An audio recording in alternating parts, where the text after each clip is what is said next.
Romans by Robert H. Mounce. Introduction. Paul's letter to the church in Rome, reading from Corinth during the winter months of AD 56 or 57, has had a major influence on the history of the Christian church. Its message has shaped and directed the thinking of such prominent leaders as Augustine, Calvin, Wesley. Luther called Romans the chief book of the New Testament and the purest gospel. It is undoubtedly the finest expression of the Christian gospel. How did it all begin?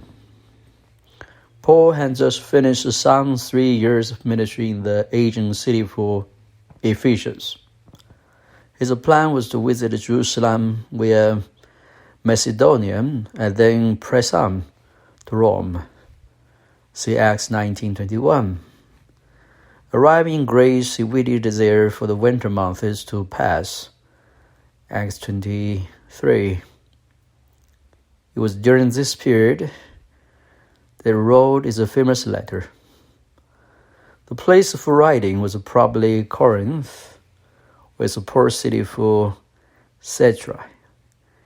In support of this, note that at the end of the letter, Paul mentions that he has been enjoying the hospitality of the house of Gaius, Romans 16:23, apparently the same Gaius that was converted at Corinth. See 1 Corinthians 1:14. Consider also that Phoebe, who carried the letter to Rome, was a deaconess in the church in Caesarea. Paul's plan was rather clearly laid out in Romans 15:23-32. He had finished his work in the East, and for years had longed to visit the believers in Rome. This he now plans to do. On his way to Spain, see verse 23 and 24. Paul had never been to Rome, although it had often been his intention. In Paul's day, the city of Rome boasted a population of over 1 million. Include an estimated 40 to 60,000 Jews. According to the 2nd century historian Tacitus, the Christians in Rome constituted an immense multitude. Where did this large group of believers come from? Some credit the church and Rome to the labors of Peter, but this is highly unlikely. Peter appeared to have been in Palestine until the time of the Apostolic Council. See Galatians 2:1-10. About AD 50. In Romans 16, Paul sends greetings by name to 26 friends in Rome, and Peter is not among them. Furthermore, it was not Paul's practice to build on the foundation of others. See Romans 15:20. The most likely suggestion is that the church had its start from travelers who had been converted to the Christian faith and returned to the capital city to share with others what they have learned.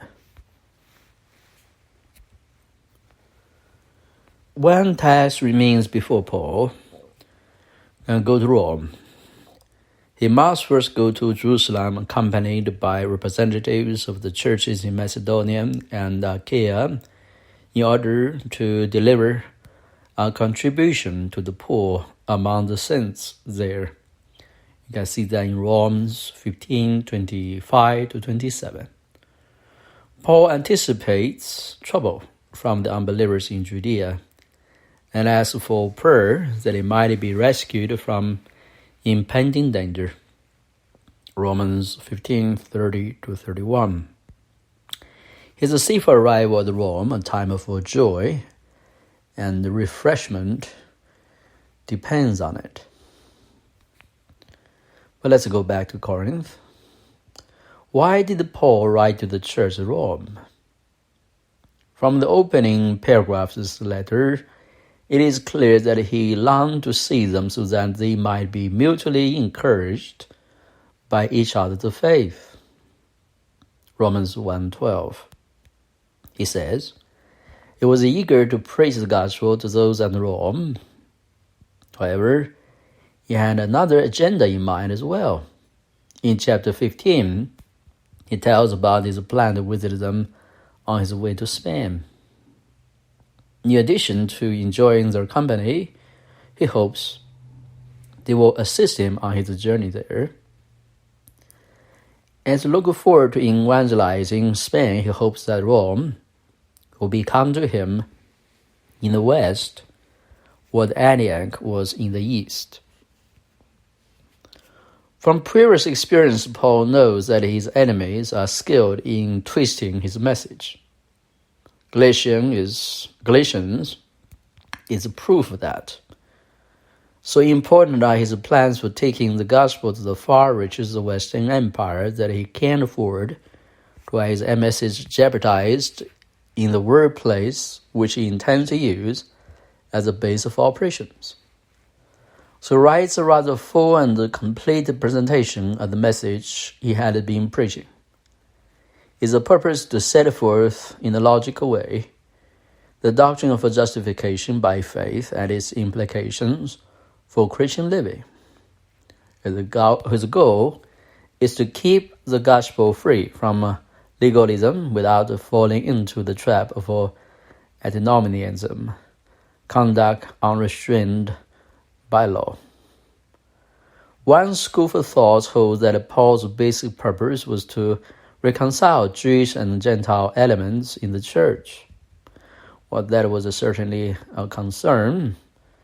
You can note that in Romans 14 and 15:1-15, it was by no means the central purpose of the book. Nor should Romans be considered as the Apostle's last will and testament, as if he were convinced that he would never make it Rome. Romans is a magnificent presentation of the gospel. The good news that Paul has that God provided a righteousness based not on what a man can do, but upon what God did in sending the Son as sacrifice for sin. Man's responsibility to respond in faith. Justification is not the reward for human striving, but the free gift of God for those who will accept it by faith. Please note that the book you are reading is not commentary in the usual sense of the word.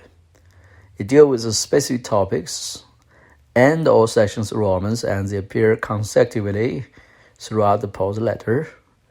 The chapter 1 is a discussion of only 3 verses, while chapter 9 covers more than 3 chapters. We're concerned with the highlights of Romans because Paul wrote his letter in an orderly fashion. The topics follow one another in such a way as to cover the entire subject of justification by faith and its implications for practical Christian living. The fact that portions of Romans are not covered in this approach does not detract from the apostle's basic presentation of the theme.